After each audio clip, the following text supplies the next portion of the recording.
Cheryl Kirk-Duggan. I'm professor of religion at Shaw University Divinity School in Raleigh, North Carolina. Shaw just celebrated its 150th anniversary. It was the first HBCU, or historically black college university in the South, started by Martin and Sarah Tupper to help people who are new to freedom get an education. I grew up in the CMER, Christian Methodist Episcopal Church. It's one of the three historic, predominantly African-American branches of Methodism. There's AME, African Methodist Episcopal, which was founded in Pennsylvania by Richard Allen. And then there's the AME Zion Church, African Methodist Episcopal Church, which was founded in New York City, Absalom Jones and a few others, because they were worshiping at St. George's Church, and they were told that they could no longer kneel at the altar and pray. And in Methodism, altar prayers are one of the strong components of the faith. And so they said, well, if we can no longer worship here, if we can't pray here, we can't stay here, set us apart. So from that place, they moved to the Free Africa Society. Then the people who were in the Philadelphia area went with Richard Allen, and so they formed the AME Church. Those who were in New York, the AME Zion Church. And that was the late 1800s. Earlier than that. The late 1800s was the CME Church, the one that I come out of. Now, because of slavery, there was a Methodist Church and a Methodist Church South.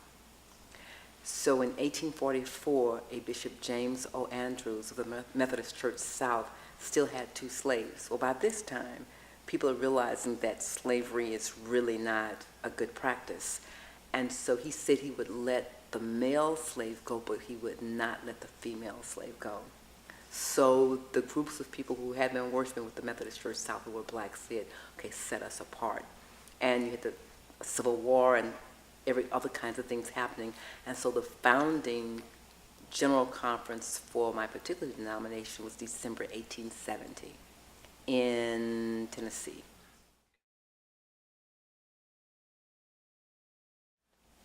Sankofa wants to reach out and to have communication across the traditions within Christianity. I think that's very important. I've ended up living a life that way. My late husband was Roman Catholic, had been Catholic all his life, and he had 3 Jesuit degrees. I'm teaching at a predominantly Baptist institution. I'm Methodist. I've got tons of friends who are some of every iteration of Christianity that there is. In my own particular case, I've got more of an interfaith life because I have friends who are Jewish and Muslim and Buddhist, Baha'i, you name it. It just sort of runs the gamut. And I think Sankofa is wise to open up its doors to have people across the Christian tradition, because we need to, if we can't talk to each other, how can we possibly talk to people who are unchurched? So I think that's important. And also to help us understand what we share in common and where the differences are. Because there are some differences in terms of liturgy, in terms of particular beliefs about, for example, the Catholic Church has 7 sacraments. Most Protestants have 2. And there are other differences. The Catholic Church and, say, the Southern Baptist Church does not ordain women. Many of the other churches do ordain women. The Catholic Church, along with the Methodist and I think Lutheran Episcopalian, have bishops, so pastors are appointed, whereas in the Baptist setting, it has a congregational type of polity. Therefore, the deacons get to call a pastor to the church. And so there are a lot of differences, but then there are a whole lot of similarities. And so I think it's good to expose the students to those similarities because they don't have to fear the differences. They don't have to be embarrassed by differences or think one is necessarily better than the other. And so I think it's good to have that kind of training and awareness before they get out to do ministry.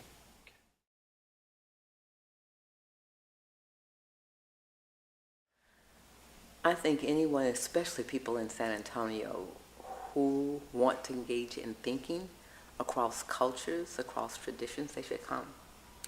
I think people who maybe think they don't have room to grow, they should come. So I don't think there's anyone who I say should not come. I mean, I could see there's a person who's in the medical field, an attorney, there's a person who's in education, who's an entrepreneur. I think that because of the way that Sankofa is constructed and because of the spirit of hospitality and generosity of Oblate School of Theology and their focus on spiritual formation, I think anyone who would come could find a lot of richness and have skills and tools that could enhance who they are as persons. I want them to find themselves and have a deeper experience with God, to be more authentic, to be more loving of themselves, to take better care of their temples, their bodies, to be willing to use their creative imaginations, to engage in analytical, critical thinking, and to go out and do awesome and amazing things because of their experiences here.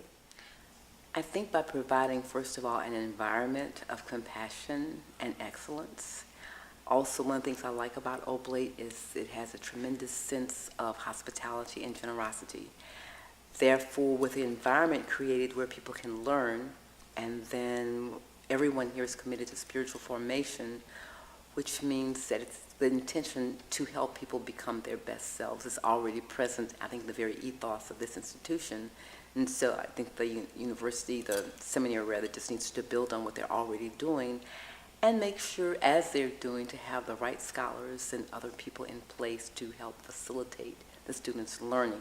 Because my pedagogical strategies involve everyone being a teacher-learner. So if I have a class of 15 people, there are 15 teacher-learners, no, actually 16 teacher-learners in the classroom. We're all learning from each other. So my job is to facilitate. It's not to indoctrinate. It's not to do, as Bell Hooks calls it, the banking method of education, where I just feed you facts so you can regurgitate them. It is about having stimulating, provocative questions and assignments that inspire people to want to do the best that they can and to really take liberative education seriously so that when I'm educated, I become transformed. And also really realizing that education is also expensive, because if I open myself to such a process, with that comes freedom, but with freedom comes responsibility. Therefore, it really is true. Ignorance is bliss, because once I know that I can no longer comport myself in the same way, I can no longer accept mediocrity.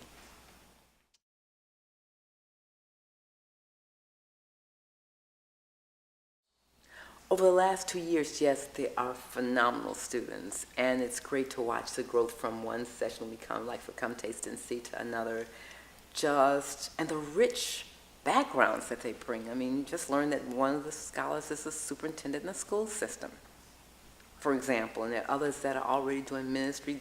I know one who's a pharmacist. I mean, so they have very, very rich lives already before they get here. And perhaps that's one of the drawing cards of SANKOFA'S, that people who get here are people who are still searching. They've done a lot in their lives, and they recognize that there's always room for growth. In terms of what it is, Womanism has a long history. I mean, the Sojourner Truth and Harriet Tubmans, who were so brave and bold and wanted to help educate people and get people out of slavery, they were Womanist. We did not have the language, but the actions and activity, the focus on lifting as we climb with the Black Club Women's movement, issues of empowerment, of educating, of helping others to go forward. Alice Walker coined the term womanist and publicized it in her book, In Search of Our Mother's Gardens, Womanist Prose, which I think has a 1983 publication date. There were some other articles that appeared before that book, both by Walker and some other thinkers. Now, with womanist religious studies, there's also a trajectory of several scholars who are using womanist principles in literature and in other disciplines. Our awareness is a lot around religion, although because of the way womanist thought is constructed, it's very interdisciplinary. So womanism is a way of thinking and a way of life, a way of doing analysis and a way of living. So for example, because womanist is focused on justice, we want to expose all injustices. So whether it's suppression or oppression from class or gender, age, ability, sexual orientation, gender, ecology, whatever the issue is, we are very intent on saying, what would be the just issue here? Where is the injustice? And sometimes that's in the form of violence. And usually it's almost always violence, whether it violates a person's own selfhood or whether it's a system that is set to make sure a particular group of people are scapegoated or left out. And not all Womanists are Christian. Many of them are, because it came out of women who were already Christian, who were working on advanced degrees in religious studies. There are Womanists who are Muslim. And also it's not only people in the United States. There are women who practice African traditional religions and other kinds of spiritualities that do womanist analysis. To live to be as a womanist means that one understands respect for all people. And one of Walker's definitions, loves love, loves roundness, loves all people. The only time you separate yourself from other people is in matters of health.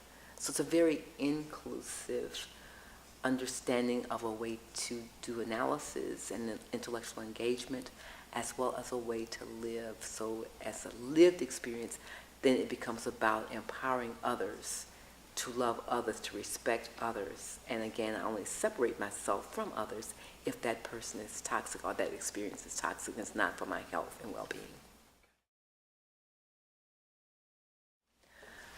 Great question. I have an undergraduate degree in voice and piano and then a master's in voice. Then the first time God called me to ministry, I said no. The second time I said yes, and I was in seminary within a week. And it was while I was in seminary that I learned about patriarchy and oppression. I didn't experience oppression because of gender, that I was aware of it as a child or young adult, because I grew up in a home where God was said my parents were partners. So they were very supportive. I also had a very supportive church, and so I always got to do speeches and played piano and organ from the time I was 11 until I graduated from high school. So every Sunday I was either on the piano or organ, just depending on which choir was singing. While I was in seminary, when a group of women said, let's form a women's group, well, I want to know, why do we need a women's group? I'm accustomed to being around guys. And that's when I learned about these stories. Then as I moved into the PhD program, by this time, Drs. Katie Cannon, Cheryl Townsend Jones, who does sociology, religion, there's Dolores Williams, and Dr. Jacqueline Grant, who's at the Interdenominational Theological Center in Atlanta. They were finishing up their work at Union Theological Seminary, and if people are interested, there's a great video about how womanist theology bloomed and emerged from Union. And so as I was doing my work, I learned about them, I read about them, I said, absolutely, because traditionally and historically, black theologians, mostly men, problematize the issue of race. Early feminists problematized the issue of gender. I mean, when Gloria Steinem was getting ready to write her books and things, she said, I think it was a 20-year class reunion, and they realized, wait a minute, we've got all this education, all this experience, but we still are oppressed. And so Dr. Katie Cannon said, yeah, I get black theology problematizes race, and historically at that time, feminist theology or just feminism problematizes gender. I need an umbrella, a rubric, if you will, for working on the lives and empowering poor black women. So in other words, class was omitted. And so she knew about Alice Walker's work and took that concept as sort of an umbrella under which to do the work, and after it sort of spread from person to person. Have you heard of? Oh yeah, okay. And reading the books became more available. For example, when I did my dissertation, I did a section on womanism as opposed to the whole thing. But when I did the revision of my dissertation, then I did a womanist reading of the spirituals, because by that time there were other books and I could do it with legitimacy and with integrity.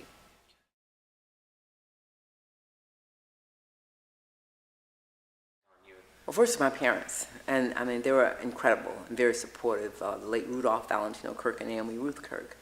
And one of the things they did and did so well, whether I was doing a speech or playing the piano or doing some for a dance recital, one of both parents was always there, always. And I'm eternally grateful for that love and support. And I had a church community who was very supportive. So my parents were my hero and my shero, as it were. And then just when I got to read slave narratives, I got so angry. I had to read them at night.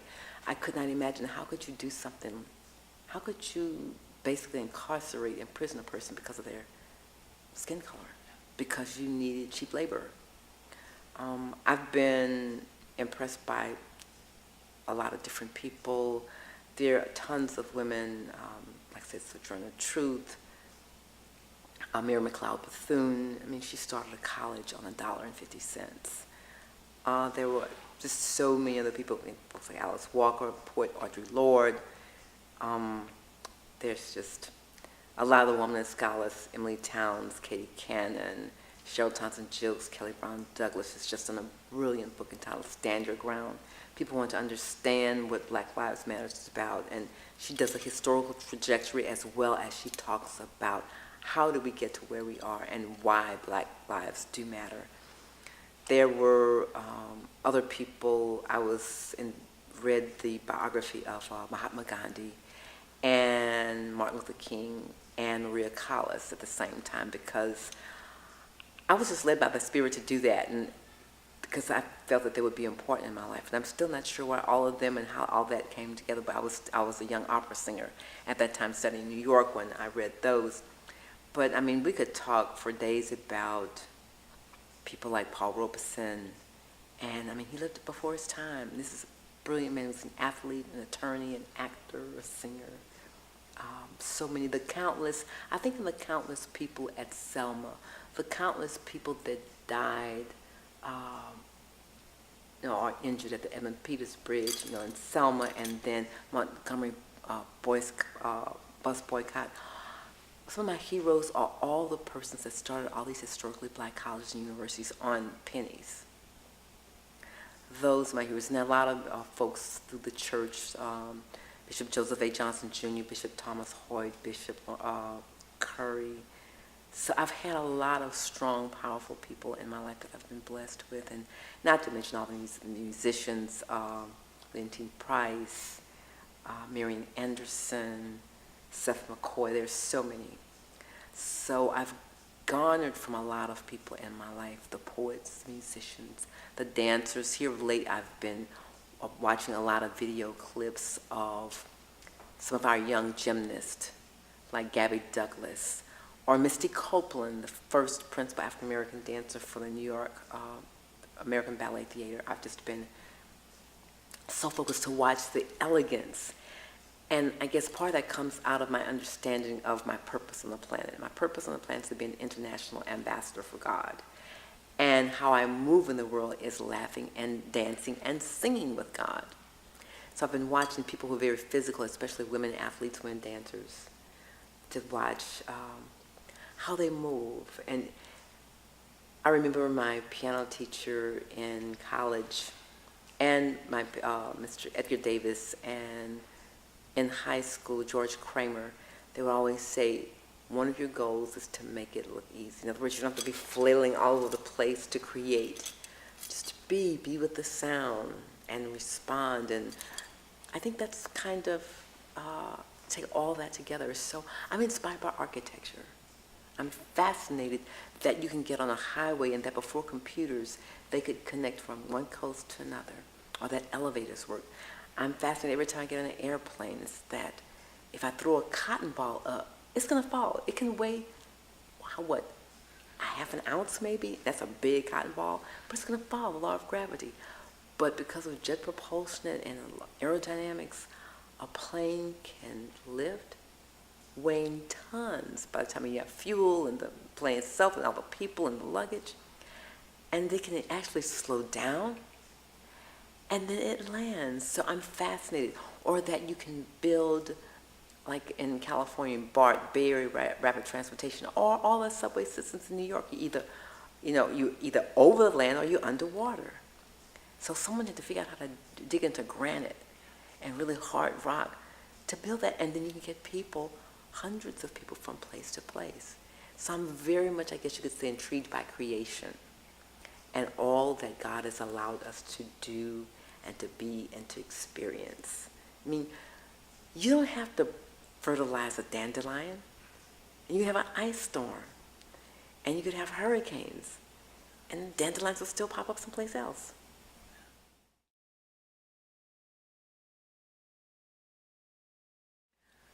My hopes is that it will be endowed, that in 200 years, Sankofa will still be here with, of course, obviously new leadership and more students, that more people will graduate with their MDivs, their DMins, their PhDs, out of the richness of the tapestries that go to make up Sankofa, that other people across the nation, across the world will know about it, that there will be waiting lists coming to Sankofa, that say, an event like Taste and See would have 1,000 people to show up, and that the school will literally have to expand to be able to start to have satellite campuses and able to encompass it and do the ministry of Sankofa to meet the need.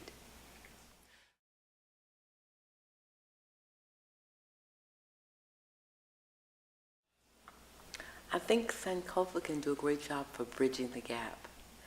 Now, there are some churches, and I'm blanking on her name right now, one of the ministers that I've met, that's very active in Ferguson and very active with the Black Lives Matter movement. Like I mentioned, Dr. Kelly Brown Douglas and her book, Stand Your Ground, that's indicative of that kind of energy. I would say that we're Ecclesiastes people, different seasons, different times, and I think Sankofa has an opportunity, as well as Black churches, since there's no monolithic Black church, opportunity to be able to do ministry in the community. I mean, one of the scriptures with the Great Commission, go and baptized, in the name of Jesus throughout the world. I think for the good of the world, for the good of humanity, for the good of continuing to have transformative conversations, that we have to understand that we cannot do business as usual, stay inside the four walls. We can't, in other words, come to worship and do our Christian education and our spiritual formation inside those four walls and think that's enough. That's never been enough. I think current events let us know right now that really isn't enough. If you go back to, say, 40s, 50s, 60s, there was not 24/7 television. You basically had maybe 4, 5 maybe channels. They'd all go off at midnight with the Star Spangled Banner. There was no such thing as malls until, the late 60s, early 70s. So if you wanted to buy an item, you'd have to go downtown or uptown, depending upon whether you were in a more rural setting or a city setting. But if you hadn't gotten something by 5:30, 5 o'clock maybe on a Saturday, then you were going to have to wait until Monday, probably after 10 o'clock. We did not have the National Football League, the National Hockey League. We did not have kids having soccer games and soccer rehearsals on Sunday, soccer practices rather, on Sunday. We didn't have the internet. We did not have so much televangelism so that people can go have a full-fledged worship service. They can see it in Spanish, they can see it in Mandarin, they can have, the TBN channel did not exist. Why did I say all that? To say because there are a lot of competing activities for people's time.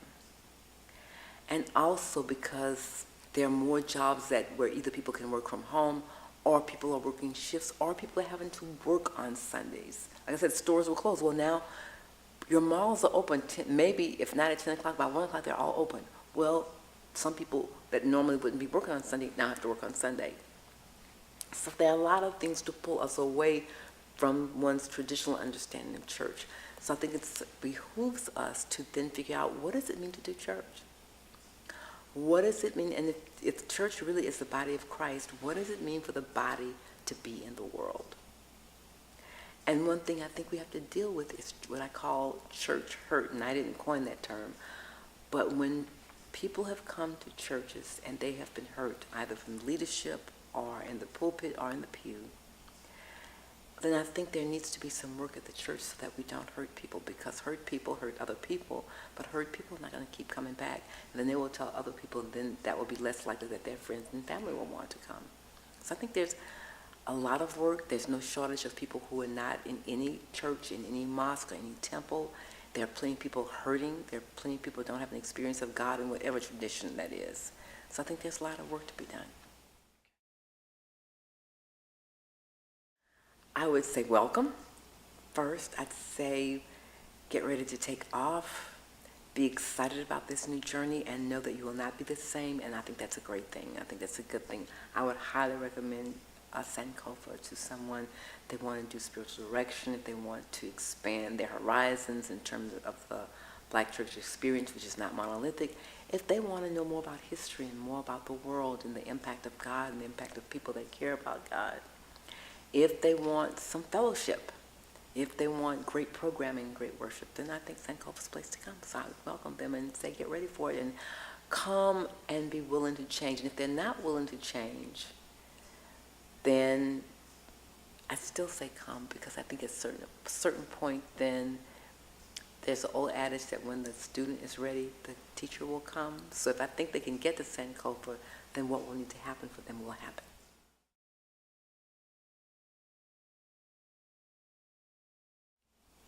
I guess the role of culture, and especially music and the arts, I think it's so important. For example, Dr. Bernice Johnson Reagan, who was very active in the 1960s civil rights movement, and I say 1960s because there were other movements prior and since, said that there would not have been a movement without the music. And sometimes I think people overlook the music. People sang. And it's interesting, when they stop singing, then we end up with what then comes is a rhetoric of Black power. And the types of music that they sang hymns, because where could people meet? The only place that a lot of times people could meet to protest and to get the training was at the church, because they owned the church. Schools and many other places they didn't own, and it was not necessarily safe for them.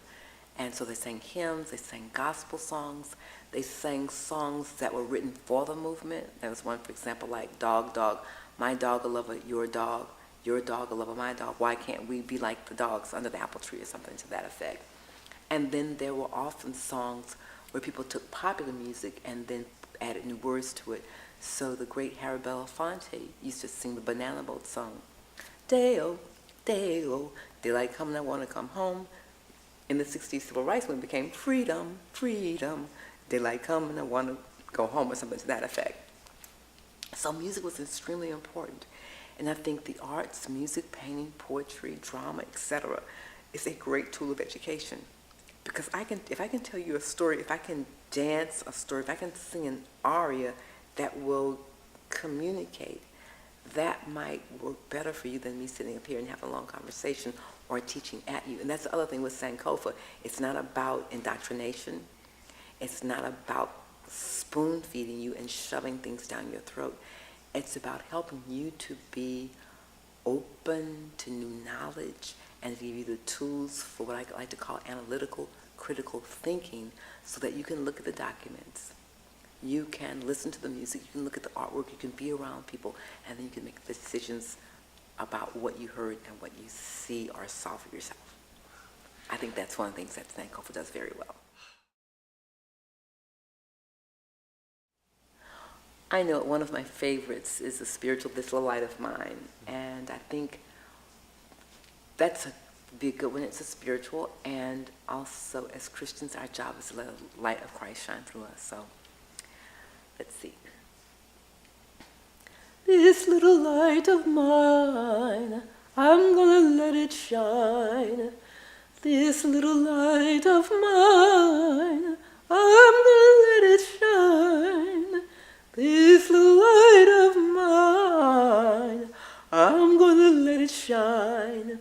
Let it shine, oh, let it shine. Let it shine.